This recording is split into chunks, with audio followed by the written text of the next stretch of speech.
You're listening to Radio Long Island City, recorded at our studios near Hell Gate, 9 kilometers north of the Harbor Hill Moraine. And now, the Observatory.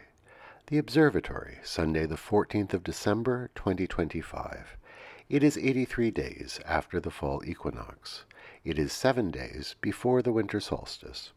By the French Republican calendar, it is the 24th day of Frimaire, the day of the Osée, the sorrel. The sun rises today at 7:12 a.m.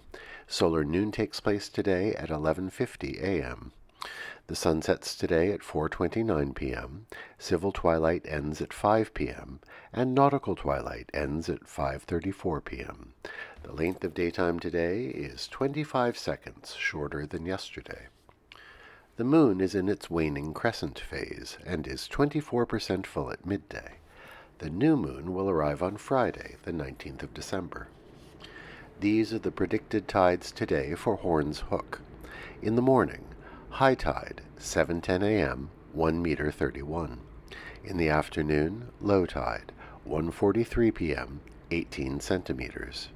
In the evening, high tide, 7:46 p.m., 1 meter 7.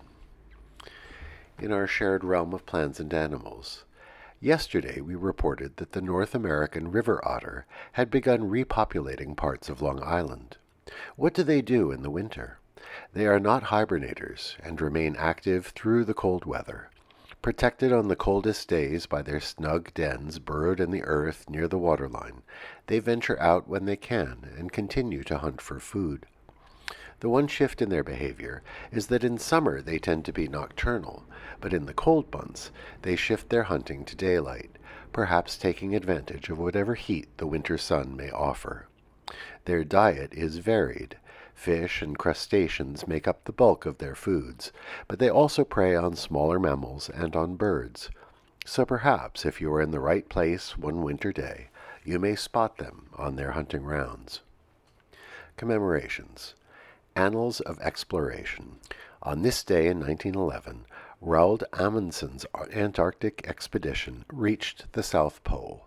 They were the first people ever to reach the pole. The Norwegian explorer made his Antarctic base in the Bay of Whales on the Great Ice Barrier. He dubbed it Framheim, or the House of Fram, after their ship, the Fram. He and his party had set off in October on skis with sled dogs. On this day they reached the South Pole. 5 weeks later, a British expedition under Robert Falcon Scott also reached the pole. Not only were they beaten to it by Amundsen, but tragically, Scott and his men perished on their return journey. On this day in 1946, the General Assembly of the United Nations voted to construct its headquarters here in New York City. On this day in 1950, the General Assembly of the United Nations established the High Commission for Refugees. In the wake of the Second World War and other conflicts, the need to settle refugees was urgent.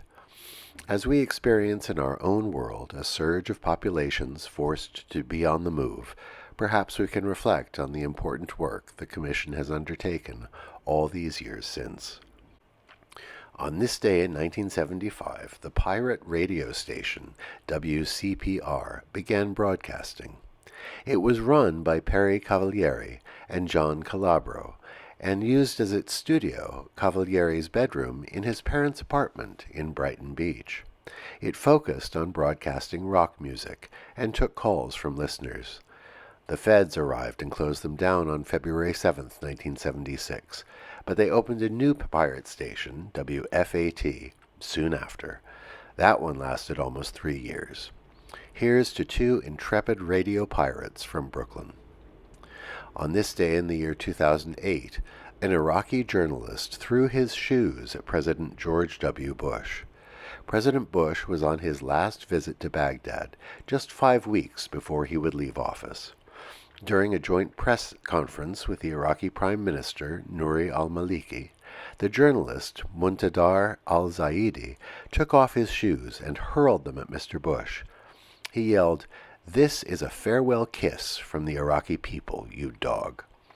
President Bush successfully dodged both shoes, but it was a telling moment after our invasion of Iraq. Finally, today is International Monkey Day.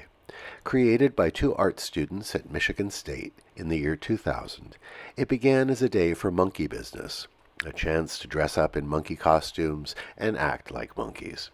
But it's also been adopted by animal conservation groups and cultural institutions as a day to celebrate all things simian. However you choose to honor it, happy International Monkey Day. And that is the Observatory, Sunday the 14th of December, 2025.